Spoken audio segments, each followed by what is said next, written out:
জানো তো, টাকার অভাব কিন্তু কষ্ট দেয়। জীবনে এরকম অনেক বন্ধু, অনেক কাছের মানুষ আছে যাদের কখনো ভাবিওনি তারা পাশ থেকে সরে যাবে। একটা সময় ভেবেছিলাম ভালোবাসা মানেই বোধহয় সব কিছু মেনে নেওয়া, সব কিছু ছেড়ে দেওয়া, নিজের ইচ্ছের বিরুদ্ধে গিয়ে সবসময় সব কিছুর সাথে মানিয়ে নেওয়া। নমস্কার, আমি Saptadipa and welcome to my channel rise with Saptadipa. এই ভিডিওটা একটু আলাদা। কেন জানো? এই 10টা কথা আমি আমার জীবন দিয়ে জানতে পেরেছি। যদি তুমি একটু আগে জানতে পারো হয়তো তোমার একটু সুবিধা হবে। তাই এই ভিডিওটা শুধু তোমার জন্য। নাম্বার 1, সবাইকে খুশি করতে গিয়ে একসময় নিজেকে হারিয়ে ফেলেছিলাম। আসলে একটা সময় আমি ভাবতাম সবাইকে খুশি করাই বোধহয় আমার দায়িত্ব, কিন্তু পরে ধীরে ধীরে আমি বুঝতে পারলাম নিজে যদি ভালো না থাকি তাহলে আমি কখনোই কাউকে খুশি করতে পারবো না। তাই নিজের ভালো থাকাটা সব থেকে জরুরি। আর সেই জন্য এখন আমি চেষ্টা করি যেটা আমার ভালো লাগে সেই কাজটা করতে। নাম্বার 2, না বলতে পারাটা আত্মসম্মান শেখায়। জীবন এমন অনেক সময় এসেছে যখন শুধুমাত্র সম্পর্কগুলোকে ঠিক করে রাখবো বলে, সম্পর্কগুলোকে বাঁচিয়ে রাখবো বলে না বলতে পারিনি, যার ফলে এমন অনেক কাজ করতে হচ্ছে যেটা আমি আদৌ করতে চাইনি। কিন্তু আজ আমি না বলতে শিখেছি। আমি বুঝেছি না বলতে পারাটা এক ধরনের সাহস, এবং কোনো কোনো সময় নিজের আত্মসম্মান রক্ষার্থে না বলতে হয়। নাম্বার 3, একা থাকা মানেই একা হয়ে যাওয়া নয়। জীবনে এরকম অনেক বন্ধু, অনেক কাছের মানুষ আছে যাদের কখনো ভাবিওনি তারা পাশ থেকে সরে যাবে। তারা যখন পাশ থেকে হঠাৎ করেই বিনা কারণে সরে গেল, তখন ভেবেছিলাম হয়তো আমি একা হয়ে গেলাম, কিন্তু পরে বুঝতে পেরেছি একা হয়ে যাইনি আমি। কারণ একা থাকাটাই একা হয়ে যাওয়া নয়, নিজের সঙ্গে থাকতে পারাটাও অনেক অনেক বেশি দামি। যে সময়টাতে তুমি নিজেকে খুঁজে পাও, নিজের ভেতরে যে ক্রিয়েটিভিটিগুলো আছে সেগুলোকে দেখতে পাও। তাই ভুল মানুষের সাথে সময় কাটানোর থেকে নিজের ভেতরে তাকিয়ে নিজের সঙ্গে একা সময় কাটিয়ে নিজের ক্রিয়েটিভিটিগুলোকে আরও সুন্দর করে সামনে নিয়ে আসা বোধহয় অনেক বেশি জরুরি। আর এটা করলে কোনো মানুষ একা হয় না। নাম্বার 3, সাজগোজ মানে সবসময় গ্ল্যামার না। সাজগোজ মানে নিজেকে ভালোবাসা। টাকা মুখ্য নয়, কিন্তু টাকার অভাব কষ্ট দেয়। আমাদের সমাজে একটা প্রচলিত কথা আছে, মানি ক্যান্ট বাই হ্যাপিনেস।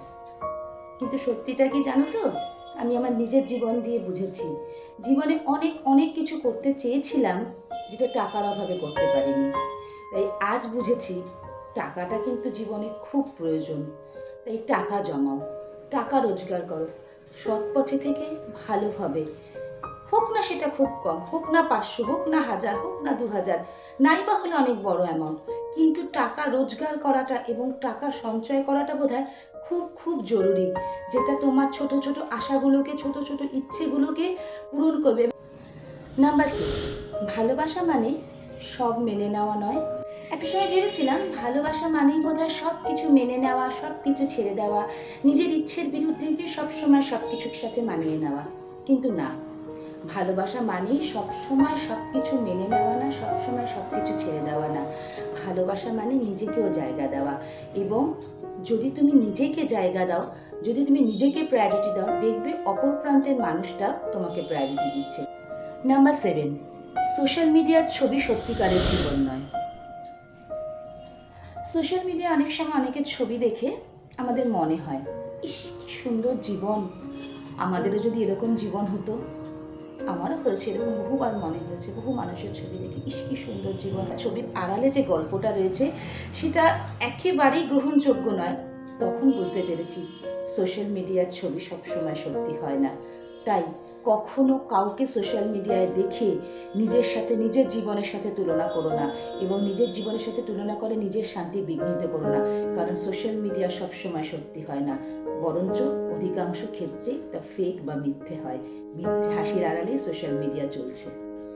নাম্বার 8, নিজেকে সময় না দিলে মন ক্লান্ত হয়। একটা সময় ছিল তখন নিজের জন্য কোনো সময়ই বার করতাম না, সারাদিন সংসার, কাজ, ছেলে এই নিয়েই ব্যস্ত থাকতাম। কিন্তু তারপর আমি ধীরে ধীরে বুঝতে পেরেছি নিজেকে সময় দেওয়াটা খুব দরকার। অন্তত 10 থেকে 15 মিনিট নিজের জন্য রেখো, দেখবে নিজের মন ভালো থাকবে। নাম্বার 9, ভুল করা মানেই শেষ না। অনেক ভুল হয়েছে, কখনো কখনো সেই ভুলে খুব কান্নাকাটি করেছি, কখনো ভেঙে পড়েছি, কিন্তু সেই ভুলগুলো থেকেই শিক্ষা নিয়েছি। আজ যে সপ্তদীপাকে তোমরা ক্যামেরার সামনে দেখছো, সেটা ওই ভুল থেকে শিক্ষা নেওয়া সপ্তদীপা। নিজেকে শক্ত করেছি, নিজেকে গড়েছি, আর তার পেছনে এই ভুলগুলো ছিল, কারণ ভুল না করলে কোনোদিন মানুষ শেখে না। এটাই ছিল আমার জীবনে শেখা 10টা জিনিস, যা যদি আগে জানতে পারতাম জীবনটা আরেকটু কম কঠিন হতো। তোমার জীবনে কি এরকম কোনো উপলব্ধি আছে?